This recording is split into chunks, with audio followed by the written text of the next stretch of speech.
Hey everybody, welcome back to an episode of the 3 Count. I am War Machine MJ. That's Rodimus Prime. What up? We are the 3 Count Mafia. Yep. Now, before we start this episode of, well, our review of the network stuff, just take a little time to get a little bit of the morbid news out of the way. The news came in early Wednesday morning. I was trying to remember his real name. Tom Billington, aka the Dynamite Kid, he passed away at the ripe old age of 60. Yeah, it was his birthday on top of that. Yeah, that's kind of a kick in the teeth. Yeah. For those of you who don't know who Dynamite Kid is, he was one half of the legendary tag team, the British Bulldogs, with the late great British Bulldog. They won the WWF tag team titles. He was a fantastic wrestler during his time. He competed in Stampede. Of course, he competed in the UK. He competed for, of course, WWF and New Japan. Yeah. Basically, he was world renowned, and he had to retire due to some health problems. And some people say after his retirement, after his years in the business, he was a bit of an asshole, so to speak. He was one of those bitter guys that was like, well, I don't like how the business is, or woulda, coulda, shoulda, that sort of thing. But a lot of people have mixed opinions on him. Yeah, mixed opinions. Not only that, a lot of wrestlers have what's the word I'm looking for? Patterned their styles after him. Yeah, cited him as an influence. Yeah, people like I guess Daniel Bryan or Tyler Bate. You know, a lot of people chimed in on Twitter, sending their condolences to the late great Dynamite Kid. Yeah, he really changed the game as far as wrestling goes and as far as the UK scene goes. Yeah. Because he influenced a style that would one day influence, you know, guys like Pac, Ospreay, Pete Dunne, Tyler Bate, you know, so on and so forth. Yeah, I mean, like I said, he was one half of the British Bulldogs. He's had matches with the likes of Tiger Mask, so on and so forth. So yeah, he'll definitely be missed in the business. So yeah, just remember the man's legacy, not for who he was. Oh, and also, I think it was yesterday as we were recording this, Larry the Axe Hennig passed away at the age of 82. It's either Friday or Thursday. I want to say Friday. I could be wrong. I heard about it Thursday. Yeah, because I think he's the grandfather of Curtis Axel. Curtis Axel. And of course, he was the father of Pure Perfection, Mr. Perfect. Yes. So, our condolences. There have been a lot of deaths this year, unfortunately. Well, yeah. Yeah. Anyway, let's let's start off with something a little bit more lighthearted. Yes. Let's go ahead and start off with NXT UK. Well, let's start with 205 Live, yeah, right? Yeah, I kind of flipped the notes. Anyway, we started off with a feud. I've fallen off the wagon. It was Brian Kendrick with, of course, Akira Tozawa at ringside, taking on Drew Gulak and Jack Gallagher. Yeah, I wouldn't say I'm intrigued by this rivalry because there's a lot of history involving these four gentlemen. Two of the men in this rivalry were Cruiserweight champion at one point. The other two, one should have been Cruiserweight champion at some point. The other one is just kind of there. Yeah. I mean, Jack Gallagher, I don't think he's properly recovered after Brian Kendrick painted him as a clown. Literally and figuratively. Yeah. I mean, this was a decent match. The Brian Kendrick won by disqualification when Gentleman Jack Gallagher, early in the match, threw Akira Tozawa into the post, laying him out. He got involved, and basically Akira Tozawa and Kendrick both got laid out. So, like I said, this rivalry is really not standing out to me, so to speak. But yeah, I guess it's okay. Anyway, we moved on next to Arya Daivari taking on local enhancement talent Clay Roberts. Ari Daivari is, I guess you can say he's channeling his inner, I don't know, Razor Ramon, I guess. I don't know. He had been out for quite some time with an injury. I literally forgot this guy was even on the roster or out with an injury. You know, I'm not trying to be funny, I'm just saying. But, yeah. He kind of fit the mantra of everybody who gets injured to come back jacked. Yeah. Hideo Itami was in the back watching ringside. He was, you know, kind of scoping the scene as the match was going on. And basically, He won being Arya Daivari by referee stoppage. He just kept laying this guy out with lariats and clotheslines to the point where he just collapsed, and referee was just like, "Fuck it, we're just done. No mas. No mas. You win the match." Anyway, speaking of no mas, we finished the night off with a tornado tag team match. 2/3 of the Lucha House Party taking on Mike Kanellis and TJP. It was Lince Dorado and Kalisto, with Grand Metalik being on one of WWE's overseas tours. And like you said, they took on TJP and Mike Kanellis. For some months now, these two have been in the thorns of one Lucha House Party, and they decided to just end this. They wanted this over with, and I found this match to be pretty good. This was a pretty good main event here. Yeah, it's pretty good, especially the last spot with the superplex onto all those tiny piñatas. Yeah, I like when they channeled their inner Dudley Boys and you tell them get the piñatas. Yeah. So yeah, this was a pretty decent match. Good main event. Lucha House Party did win the match, by the way. So luckily, this rivalry is put to rest, put to bed. Or we hope so. We hope so. Early in the show, Drake Maverick, 205 Live General Manager, tried to interview Cruiserweight Champion Buddy Murphy. And Buddy Murphy was mentioned as being polarizing since coming to 205 Live. So he will face Cedric Alexander. They did bring up Mustafa Ali, so on and so forth. So he said, why don't we up the ante, I guess. I choose your opponent, you choose my opponent, and, we'll see how everything plays out. Yeah. So next week it's going to be Cedric Alexander versus Tony Nese, and also Noam Dar versus Buddy Murphy. Yeah, Noam Dar is not pretty happy after last week's show because Buddy Murphy got involved. So he's wanting to get revenge on one Buddy Murphy. So we'll see how those two matches play out. And that was 205. So now we go to NXT. We start off with Bro, the King of Bros, Matt Riddle and his damn flip-flops taking on the debut of Punishment Martinez. Now, if I'm not mistaken, you're really intrigued with this guy? Oh, yeah. Because, we watched Supercard of Honor back in April, and you were just like, holy shit. This guy's got the height, he's got the striking power, not to mention he knows how to fly. And he's got charisma. He's also got a deep voice. That too. This was a really good match. The crowd really popped for Punishment Martinez. Of course, Triple H had to take a picture with him. But anyway, Matt Riddle won with the submission. Bro to sleep. The bro to sleep. I like that. No, not bro to sleep was the GTS. Yeah. No, bro mission. That's what it was. Yeah, bro mission. Bro mission. The crowd cheered him on. He was showing love to the crowd. Behind him was one Cassius Ono and laid him out with a spinning discus forearm. And so Cassius Ono is still making it known he's not intrigued with NXT's new toys. Bro. Now, before we move on, let me ask you. Short match and a loss. Does this hurt Punishment Martinez's momentum? No, because, he just came in. I think he'll be a big-time player in NXT. Give him a few months. I think he'll be all right. This ain't going to hurt him. There's always the chance that he could be Dijakovic. Oh, my God. Just rebranded with a new name. Let's move on. Yeah, he'd be called Timeout Martinez. Oh, God. Then I really have to be off the bandwagon, like, yo. Anyway, we move on to a tag team match. It was Raul Mendoza and Humberto Carrillo taking on 2/3 of the Forgotten Sons, Steve Cutler and Wesley Blake. I will say, Raul Mendoza and Humberto are a really good team. Oh, they are. They definitely,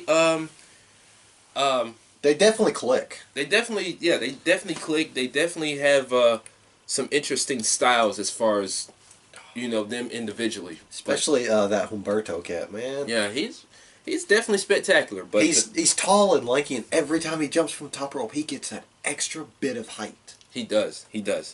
But it wasn't enough because Steve Cutler and Wesley Blake won. Of course, Jackson Riker coming in, looking at the camera, looking like he's about to just rip somebody's head off. Luke Harper 2.0. Yeah. Earlier, we got a promo from the Undisputed Era. Bobby Fish was talking about EC3. EC3 has made it known that he's coming after Bobby Fish after what he did to his knee some weeks ago. And so next week it is official. Bobby Fish will take on EC3 next week on NXT. The chairman of the Undisputed Era. I like that. The chairman of the Undisputed Era. I like that. It's clever. Think about it. If somebody called him that on the main roster, do you think it would work? Yeah, they would oversaturate the fuck out of it. They'd probably come out with a chair every time. Yeah, and his moves would be renamed, something chair related. He'd get the electric chair drop in the Scott Steiner recliner. Oh God. Yeah. During this promo, earlier we got a video package from Heavy Machinery, and Kyle O'Reilly just kind of dismissed them. Yeah. Quite flippantly. Yeah, they were also talking about War Machine. Roger Strong called them Boar Machine. No, Boar Raiders. Oh, Boar Raiders. Because they're War Raiders. I keep forgetting they're called War Raiders. Anyway, yeah. Also, we got one from Ricochet. Next week, he's defending the North American Championship. Yeah, him in that suit. He looks sharp. Yeah. He really has a nice... nice style. Nice taste in fashion. At least he doesn't, walk around like he's Cam Newton. Yo, Cam just... He's got some weird... Cam, I like his style, but he sort of overdoes it. He does. He does. Anyway, we also got a promo... an interview from the Velveteen Dream. When I tell you this guy is extra, I mean he is more extra than the chewing gum. When you look up the word extra, you see the Velveteen Dream. Kathy Kelly interviewed him basically asking what is next for the Velveteen Dream, and he did this. Yeah, he created ambiance. Yeah. His music played, purple lighting everywhere. He said, you know what? Ask the world. Ask the NXT universe. Ask Triple H about the Velveteen Dream. Dream over. Yes. And then the line of that whole interview, he said, you know what's next for the Velveteen Dream? Leaving you. And then it went back to original lighting. I was just like, this is why I came around on this guy so much. What made this promo even better was Kathy Kelly, because she looked like Velveteen Dream was about to ask her to marry her or something. Yeah. And then he just said leaving you, and she's like, what? Yeah, she just had that stone look like, what the fuck? Oh, it's great. Also they talked about Hanson. Yeah. How injured he is from War Games. He got broken ribs. Ruptured spleen. Yeah, torn ligaments. So he's pretty banged up. I don't think that's the real extent. I think that's just kind of storyline. Yeah. But I mean, some of it may be true, but... I mean, it sounds bad. I'll give him props. It sounds terrible. Like he just came out of a car wreck. I mean, yeah. That War Games match was excellent, so... That War Games might as well have been a car wreck. Yeah. Anyway, we had Dakota Kai taking on the women's champion, Shayna Baszler, accompanied by her crew, 2/3 of the 4 horsewomen, Jessamine Duke and... Marina Shafir. Yeah, I always forget their names. I don't know why. I remember it because Jessamine Duke ate the boot at Evolution. In slow motion. I will too. always remind people of that. That boot in slow motion was just perfect. And then Marina Shafir is Roderick Strong's baby mama. Yeah. There we go. Anyway, but yeah, this match was completely different from what we saw between these two last time. Yeah. Because Dakota Kai came into this with a full head of fire. Yeah, she was determined to get revenge on Shayna Baszler, but of course her crew had to get involved, and it basically wasn't enough because Shayna got the clutch on one Dakota Kai. She tapped out. They tried to beat her down afterwards until Io Shirai came out there to kind of even the odds a bit. So it was basically 3-on-2, but, Shayna and her crew kind of backed off like, this ain't over. We still got more coming for y'all. Yeah. And then... Main segment of the night.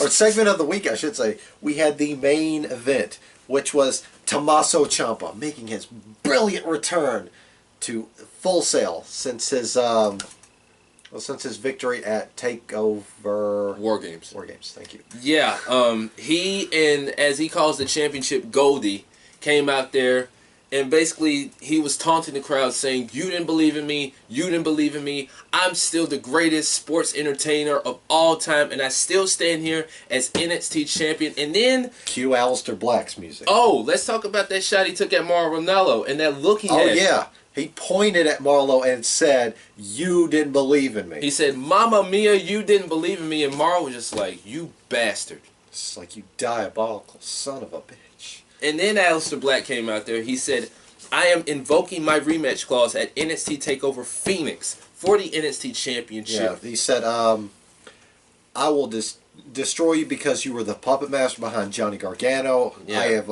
absolved his sins."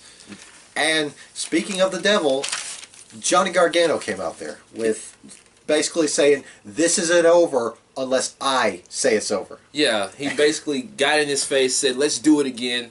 Aleister was like, "Okay, I'll fight you anywhere. I'll fight you in the crowd. I'll fight you in the parking lot." And then, Tommaso, best part of this whole thing, said, "Wow, I love it when you leave Johnny Gargano in the back and come out as Johnny Badass." and the crowd just started chanting, "Johnny Badass, Johnny Badass." And Anyway, that's what we're gonna call him from now on, Johnny Badass. Johnny Badass. And then he made it clever. He said, "How about you two fight in a steel cage?" And Johnny was like, "You want the steel cage?" He asked the crowd, "You want the steel cage?" "Okay, steel cage." Aleister Black was like, "Okay, steel cage." And then Alistair tried to black mask Johnny, but Johnny made bail. Yeah. And then Tommaso was on the apron. He was kind of chuckling. Alistair Black slowly made his way over, and then wham! Just basically knocked him out, making a statement like, "I'm coming for you, Johnny. I'm coming for you for the NXT Championship." And this is really, this is epic. This is a heated rivalry beyond heated. Like, this is very epic. I like this a lot. Anyway, let's move on to the first of two NXT UK episodes, episode number 13. We started the show off with the Coffee Brothers. Yes, and kind of. Coffee Brothers and Wolfgang, they came out there and they basically cut a promo saying how people called them callous and ruthless and all this stuff. And they came up with their new name, Gallus. Gallus. I have yet to look that up. Yeah. I actually like that name, though. It's a Scottish word for something. That's all I can tell you. Travis Banks made his return because these were the three that actually took him out a couple months ago. And, he came down to the ring just with that stare like, "I'm going to kick you guys' Just ass." spoiling for a fight. Yeah, and Joe Coffey was like, "How you doing, Travis? Last time I saw you, we put you on the shelf. You want to fight? Come on, let's go." Do it. Do it. Do it! He came in the ring. They started brawling. The other two were on the outside. I found that kind of weird. They were on the outside. Then they jumped in. Well, they thought Joe could handle it. Yeah. Well, yeah. And then Mustache Mountain ran down to the ring to even the odds, so they ran off Gallus.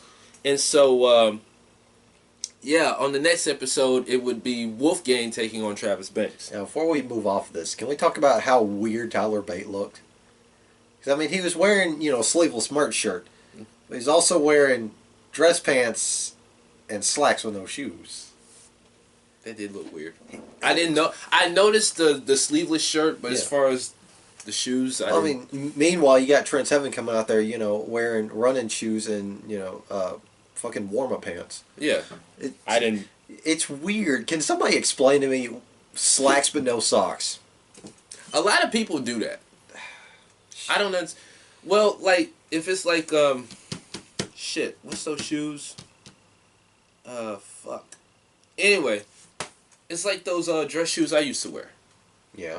It's like some people, like during the summer, a lot of people wear those with no socks. I mean, that makes sense because, it's hot. But yeah. Why? I always wear socks in my shoes, like, because I don't want my feet getting, like, calloused up or nothing. Yeah. I don't know. Anyway. I guess it's I don't know. Anyway, next up, we moved on to Mark Andrews taking on the debuting Fabian Eichner. Fabian Eichner came in trying to make a statement against the likes of one Mark Andrews, and I gotta say, he pulled off an upset win. I wouldn't really say it was an upset win. I mean, I had Mark Andrews to win, but I wasn't expecting Fabian to win. Well, you know what? I will say he did make an upset win because he brutalized Mark Andrews through the match. Like, he threw him up against the stairs and just kept ramming his knee into Mark Andrews' face. Well, yeah. He victimized him much to the dismay of the NXT UK crowd. Basically, Fabian, you might as well say this match was like 80 to 90% Fabian Eichner. Oh yeah. Mark tried to get some offense in, but it wasn't enough because Fabian Eichner got the win in his debut.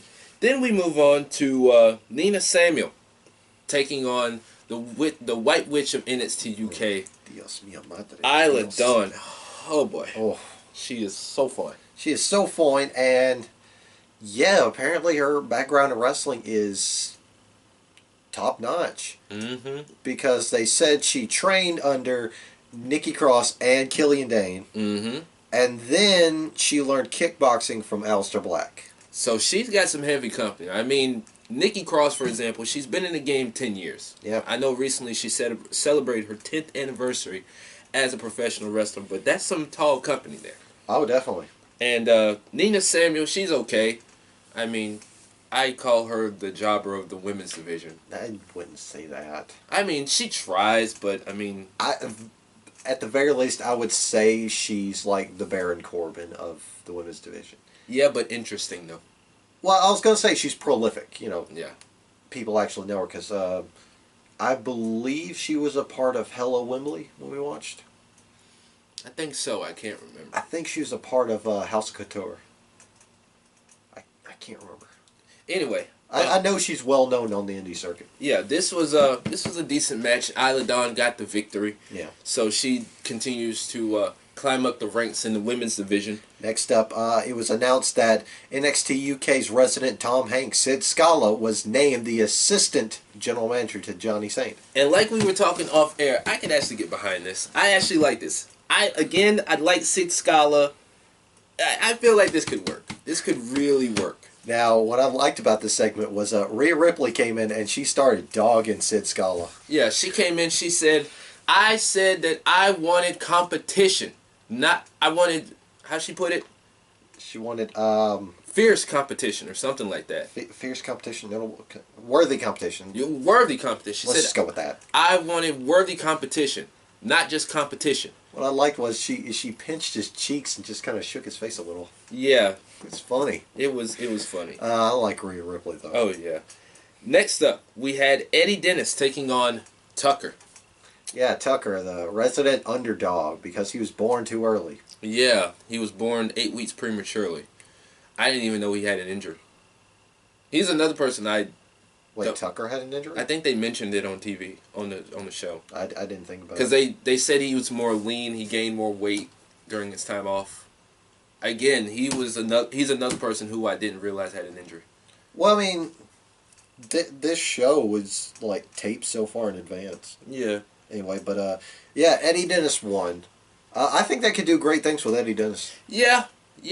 I really think if they keep that winning streak going, he'll definitely be in line for an NXT UK title shot. Question. Do you think Eddie Dennis will take that title off Pete Dunne? No. No. But they should have a program, considering they have actual history together. True. Anyway, that led us to our main event, the Irish Ace, Jordan Devlin, taking on the King of the Mobs, Flash Morgan Webster. This was a pretty good match towards the end, but most of this match was Jordan Devlin because he just kept working on his back. He kept stomping on his back. He just basically kept wearing him out. Yeah. And Flash Morgan, he did everything he could to get some offense, to get something going, but it really wasn't enough until towards the end. But Jordan Devlin ended up getting the victory. Yeah. I like both of these guys. Yeah, definitely. As I keep saying, Jordan Devlin to me is Finn Balor 2.0. Yeah. I'm not too keen on the reason why he calls himself the Irish Ace. Yeah. Because, they say he's the standard bearer of Irish wrestling. Yeah, but, like, okay. When he said the Ace of Ireland, I thought, it'd be like Tanahashi, the Ace of New Japan, the best New Japan has to offer. Mm-hmm. But no. He meant the fucking playing cards.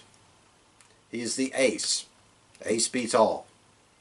Because he said, if I were to pull out a card to represent Flash Morgan Webster, it'd be the Joker.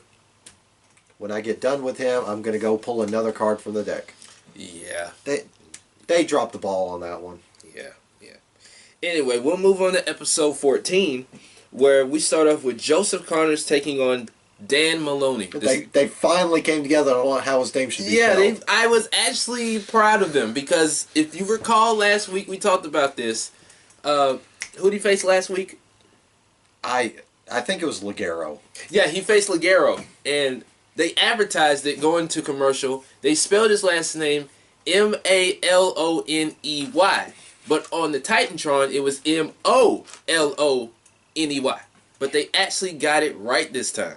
They actually came together because his Titantron, his trunks, and the little thing they put on the screen. Yeah. Yeah, it all spelled MOL. So. Yeah, I called Kyle O'Reilly constipated face, but this guy still has that constipated face. He's also highly generic. Yes. He's like one of those, he's like the generic version of when you play 2K, like you create a character. No, he's Steve Blackman generic. Yeah, I wouldn't go that far. His only redeeming quality was his MMA, or his martial arts. Yeah. And one of his defining moments was knocking Shane McMahon off the set at SummerSlam. Yeah.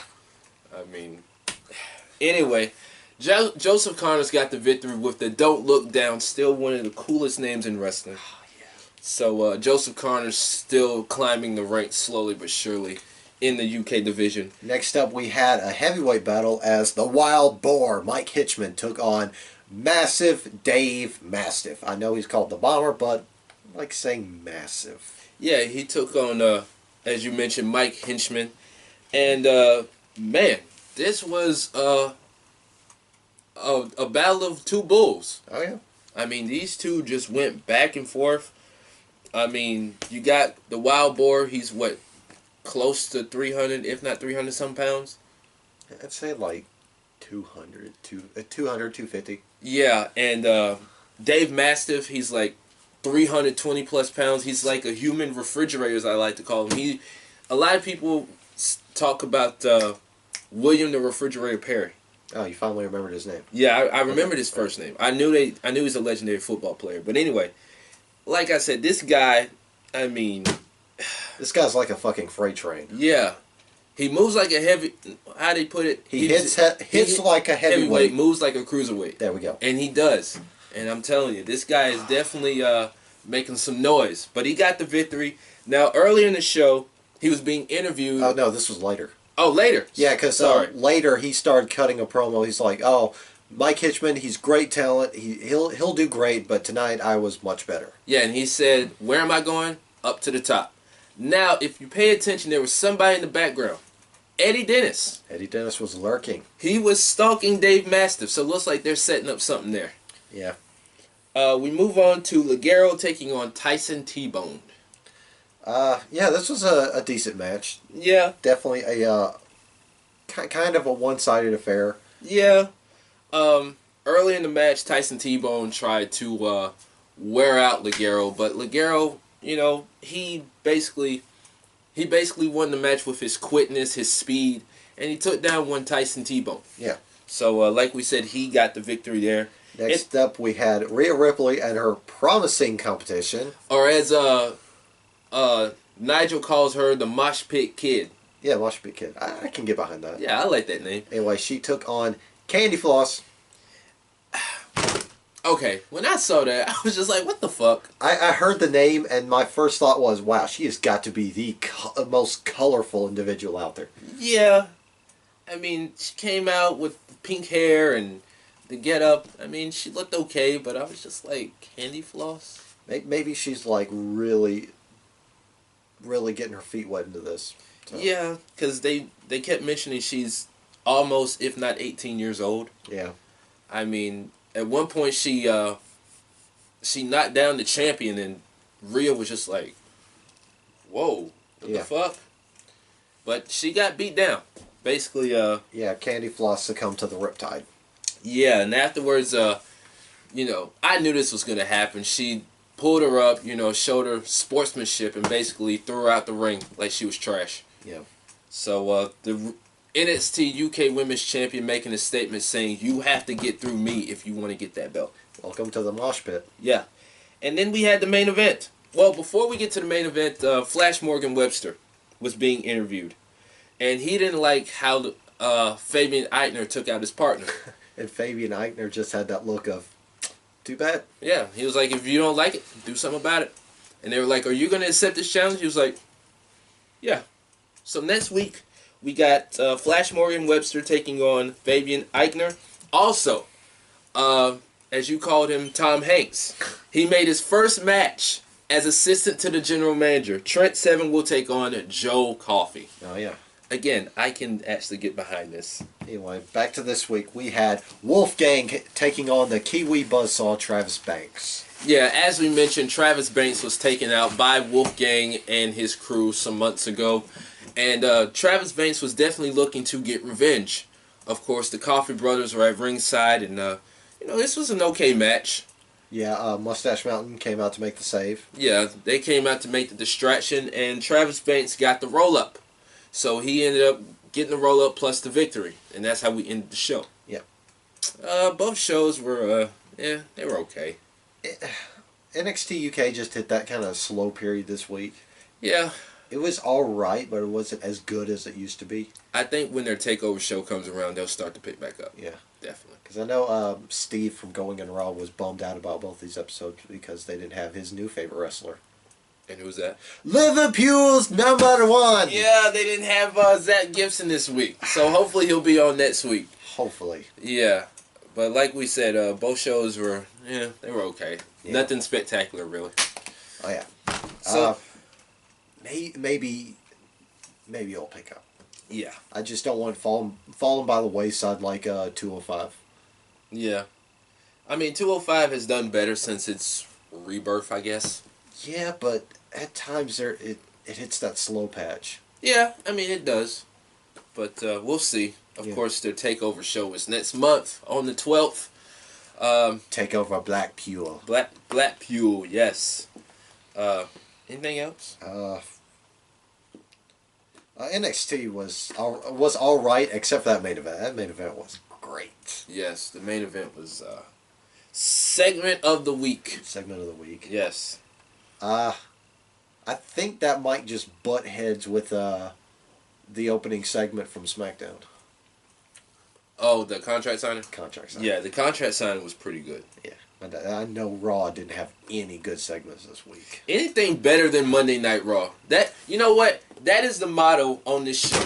Since Monday Night Raw has been shit these past few weeks, anything better than Monday Night Raw. Okay? I don't know.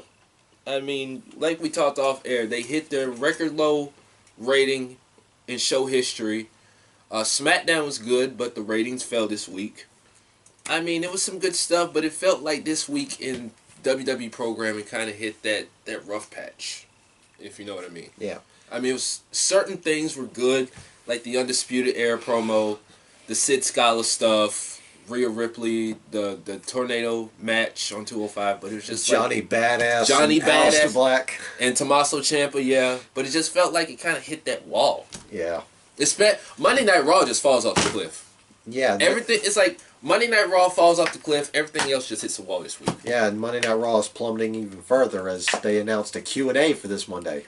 Another one.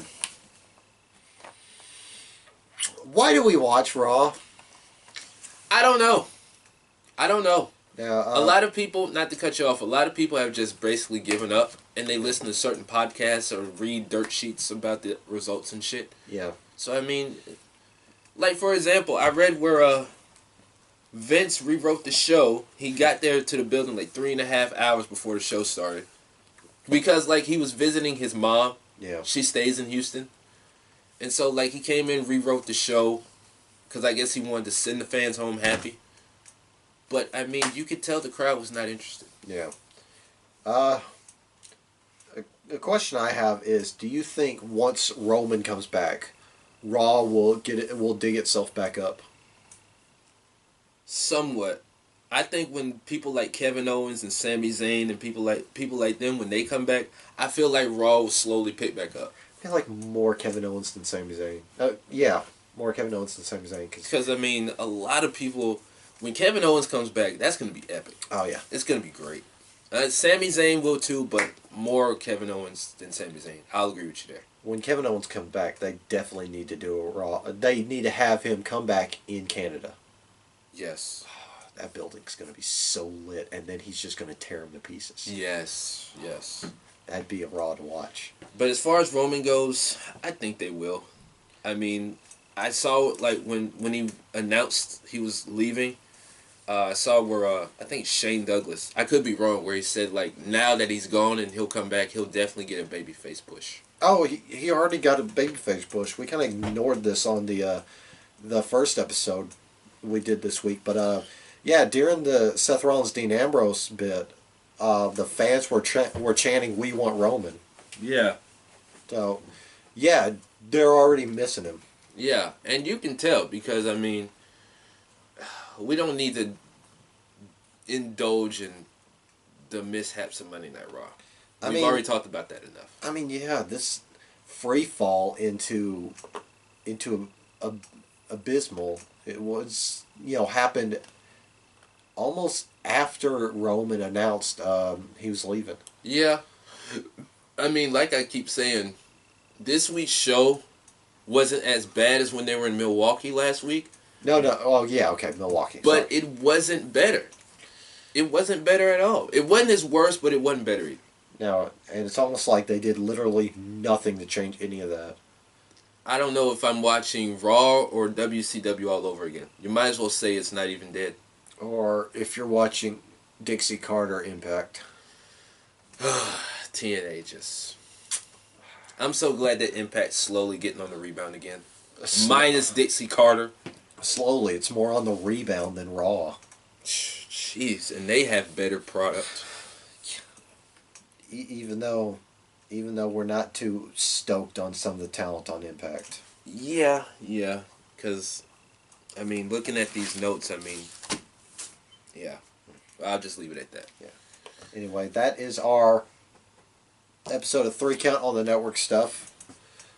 If you're looking for something that's not WWE to watch, Defiant Wrestling's Loaded is coming back weekly for free on YouTube tomorrow. Yes, tomorrow. If you're looking for other product to watch outside of WWE, of course, Impact, got Ring of Honor, New Japan Pro Wrestling, Defiant, Progress, Rev Pro, Evolve, All Japan Pro Wrestling. There's a lot of stuff out there if you want to jump outside of the bubble known as WWE. I mean, we like wrestling as a whole, not just WWE. So, yeah. Like I said, if there's other things you want to watch other than the monotony known as WWE, try the other products I just mentioned. I mean, we don't watch WWE because, we're solely trapped in the machine.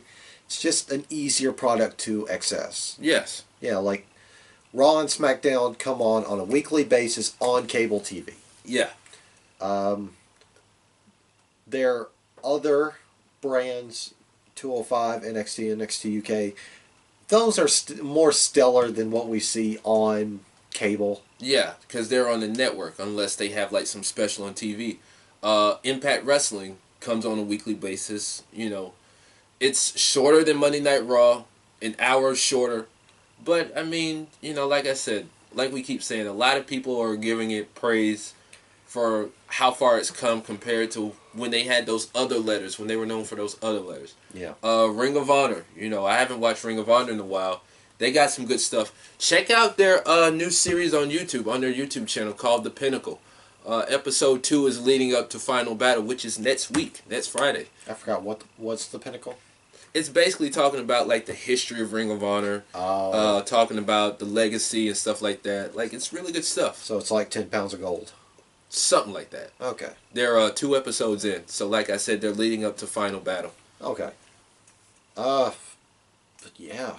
I mean, it's some good stuff out there. I mean, I even watched some on New Japan's YouTube channel called The Rebound. It's basically doing a history of the Bullet Club. Oh, yeah. From when Prince DeVitt started, and then how they went into the Phenomenal era when AJ Styles came in. Yeah.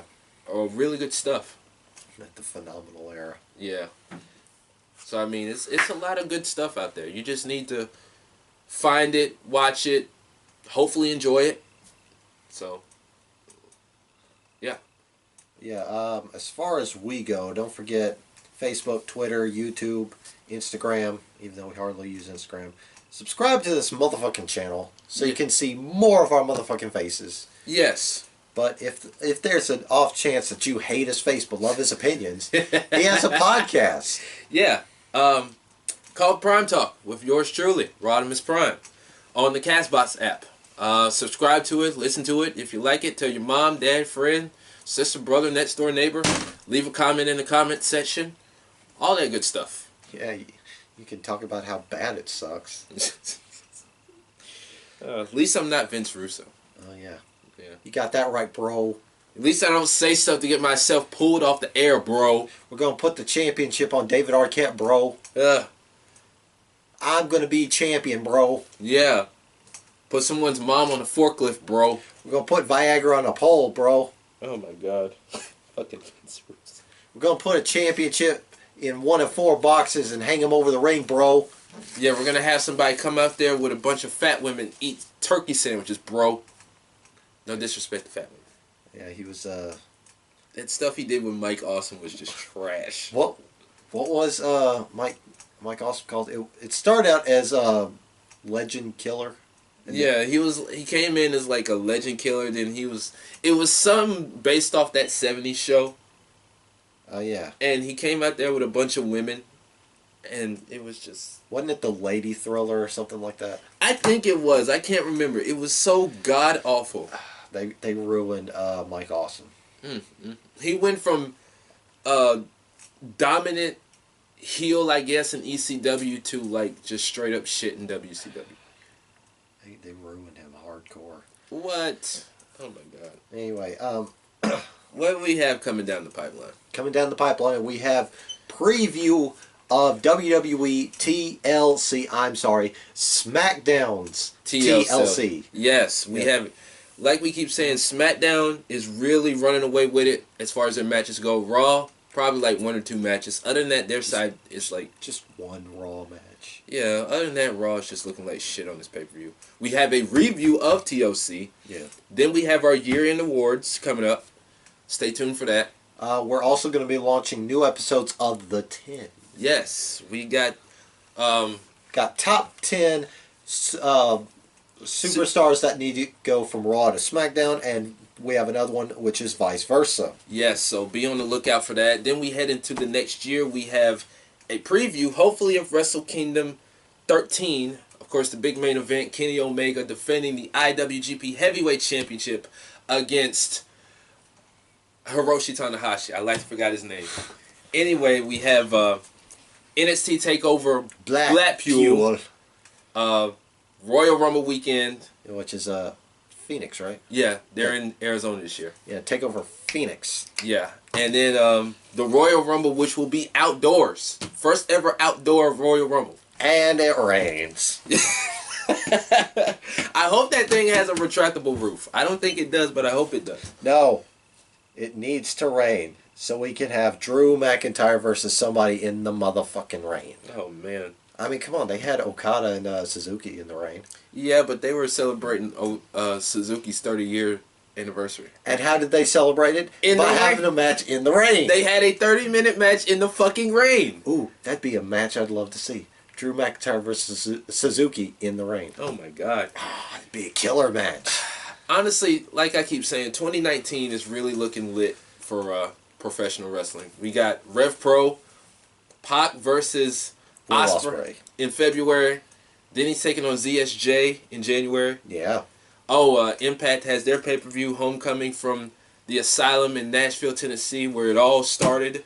Need we say any more about All Elite Wrestling? Yes, it's a big news concerning that. It's all but confirmed right now. Yeah. Cody and the rest of them say, wait for an announcement. So, looks like that may come down the pipeline soon. Yeah, then there's WWE killing the UK indie scene. Oh, boy. I've been seeing that a lot, too. The most fucked up part about that is Trent Seven cannot go compete in his own wrestling promotion. And don't Pete Dunne co-own a company, too? I think they mentioned that on the video. I think that's one of the companies WWE's got all the contracts.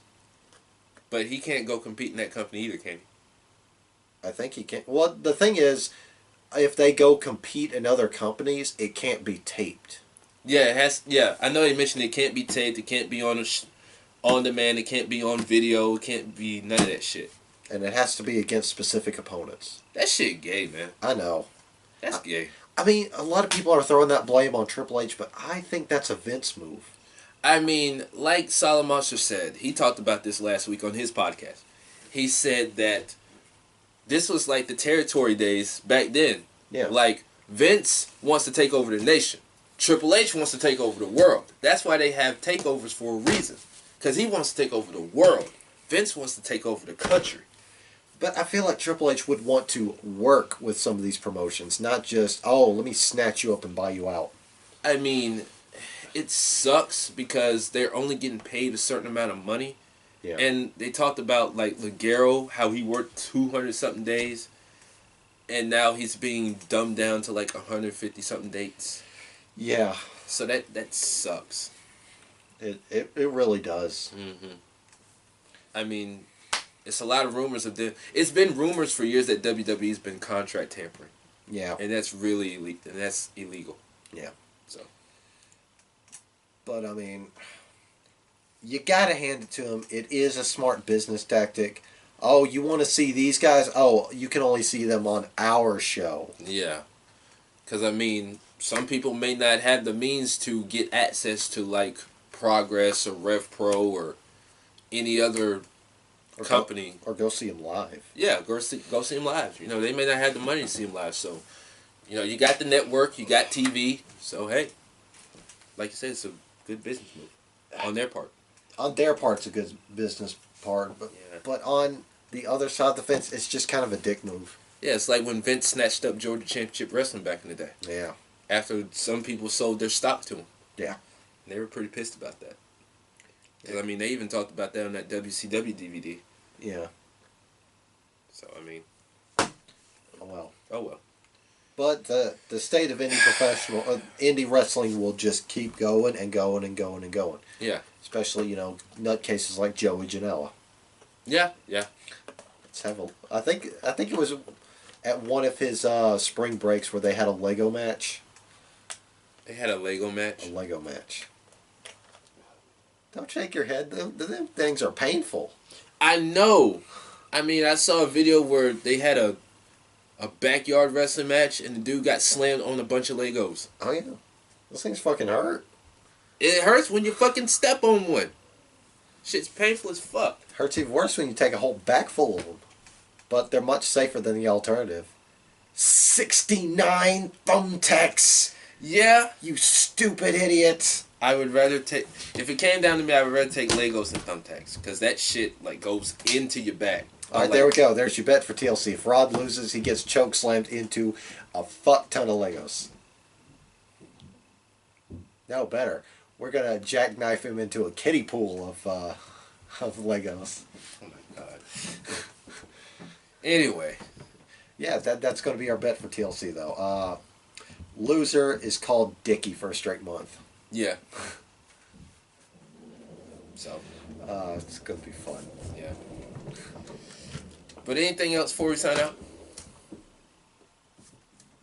Nothing else, I guess. Well. I am War Machine MJ. He's Rodimus Prime. We are the 3 Count Mafia, and we will see you fuckers next time. Bang.